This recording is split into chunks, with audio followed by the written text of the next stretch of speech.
అదేవిధంగా ఎలక్షన్స్కు ముందు నాకు హార్ట్ ప్రాబ్లం వచ్చినప్పుడు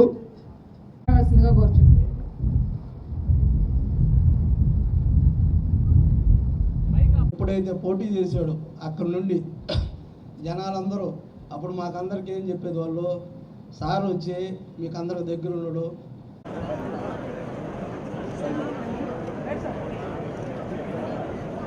గజ్జల నరేంద్ర గారు, ఎం అజయ్ కుమార్ గారు, పొట్టేటి కార్తిక్ గారు, 7th నెలలు కోబిఎల్సీలు ఎవరైనా వచ్చుంటే స్టేజ్ మీదకి రావాల్సిందిగా కోరుతున్నాము.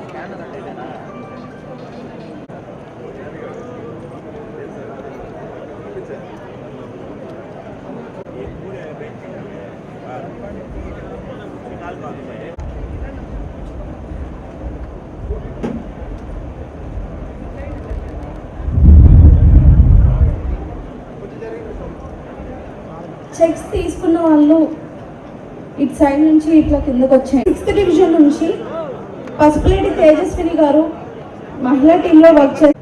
సార్ ఇచ్చిన పిలుపునందుకు ఇచ్చినటువంటి నారాయణ సైన్యానికి ప్రత్యేక ధన్యవాదాలు, అభినందనలు. నెల్లూరు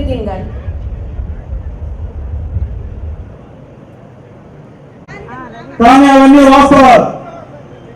2014, 2019లో సార్ మంత్రిగా ఉన్నప్పుడు ఒక చిన్న సంవత్సరాలు కూడా ఈ ప్రాంతం తెలుగుదేశం పార్టీ కంచుకోటగా తయారు కావాలని ఒక్క ఆలోచనతో ఒక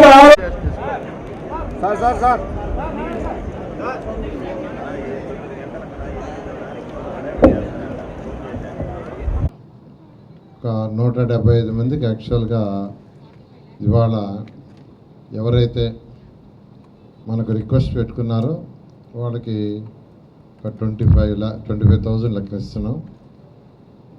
ఒకటి మనం ప్రభుత్వం తరఫున చేసేది వేరు, ఇండివిజువల్గా చేసేది వేరు. మ్యాక్సిమం యాక్చువల్గా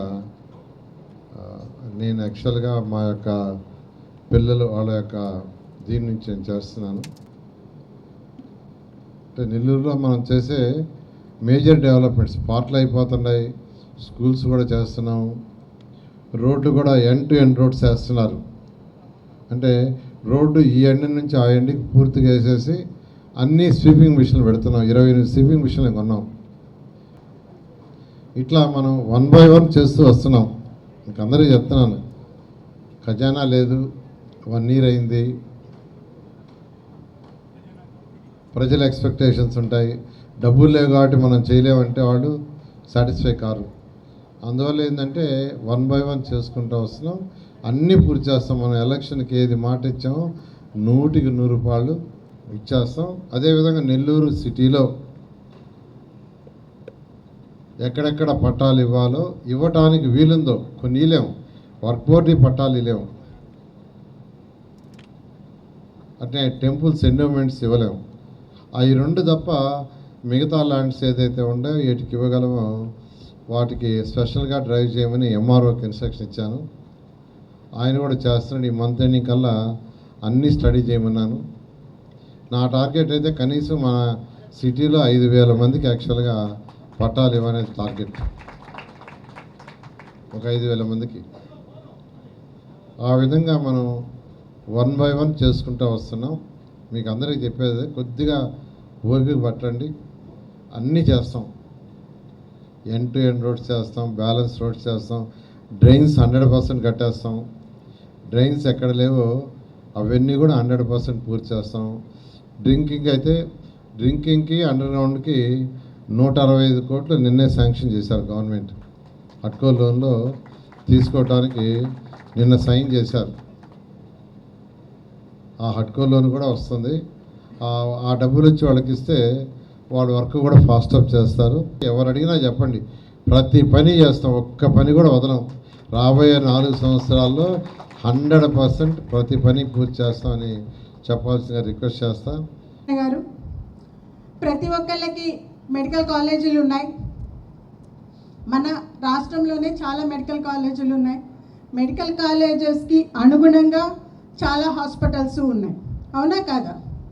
కానీ ఎంతమంది హాస్పిటల్స్లో మన నారాయణ సార్ లాగా కార్యకర్తలకి వారి యొక్క ఆరోగ్య అవసరాలని గుర్తించి సహాయపడుతున్నారు చెప్పండి, అవునా కాదా? అది మన ఒక్క నారాయణ సార్కే సాధ్యం, అవునా కాదా? గట్టిగా. తర్వాత ఇక పిల్లల విషయానికి వస్తే పిల్లలకు కావాల్సింది విద్య బేసిక్గా, తర్వాత క్రమశిక్షణ. విద్యకి విఆర్ కళాశాల లాంటి పాఠశాలని అత్యున్నత స్థాయిలో దేశంలోనే number 1, not in state, not in town, not in district, not in state, దేశంలోనే అత్యున్నతమైన స్థాయిలో తీర్చిదిద్దారు మన విఆర్ కళాశాలని. అలాంటివి ఇంకా చాలా కళాశాలని తీర్చిదిద్దబోతున్నారు.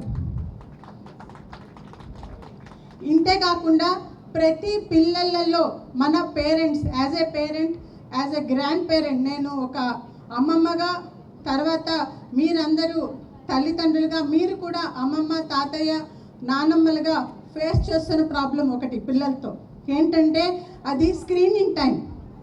ఫోన్స్కి తర్వాత మన ఇంట్లో టీవీలకి అతుక్కుపోయి ఉంటున్నారు పిల్లలు, అవునా కాదా? వీటి నుంచి బయటకు రావాలంటే ఏం చేయాలి? అందుకనే పార్కులు అనే దాంట్లో పిల్లలకి కావాల్సిన ఆడుకునేవన్నీ కనుక ఇస్తే కనీసం కొంత టైం పార్కుకి వచ్చేస్తారు, వాళ్ళు అందులో ఆడుతారు, గెంతుతారు, ఎగురుతారు, ఆడుకుంటారు. దీంతో కొంత ఎక్సర్సైజ్ అవుతుంది. తర్వాత ఆ స్క్రీనింగ్ నుంచి కాపాడుకోవటానికి మనకి ఒక ఆయుధం లాగా ఇది ఉపయోగపడుతుంది.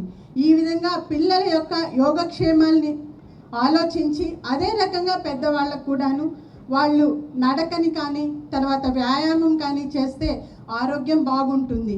సో ఈ విధంగా ప్రతి ఒక్క కేటగిరీ, లేదు పెద్దవాళ్ళు వచ్చి హాయిగా కూర్చొని ఆ చెట్ల మధ్య కొంచెం ఆక్సిజన్ని పీల్చుకొని వెళ్తారు, వారి ఆరోగ్యం బాగుంటుంది. ఈ రకంగా అన్ని రకాలుగా పిల్లల నుంచి పెద్దవాళ్ళ వరకు వాళ్ళకి ఏమేమి అవసరాలు ఉన్నాయి, ఏమేమి కావాలి అని ఆలోచించి ప్రతి అడుగు ఎంతో జాగ్రత్తగా ఎంతో ఆలోచించి ముందుకు వేస్తున్నారు. అటువంటి నారాయణ సారు ఇంకా ఇటువంటి మంచి పనులు మన నెల్లూరు నగరానికి ఇంకా జరగాలని అలా చేస్తారని ఆశిస్తూ మీ అందరి దగ్గర సెలవు తీయించుకుంటున్నాను. Thank you.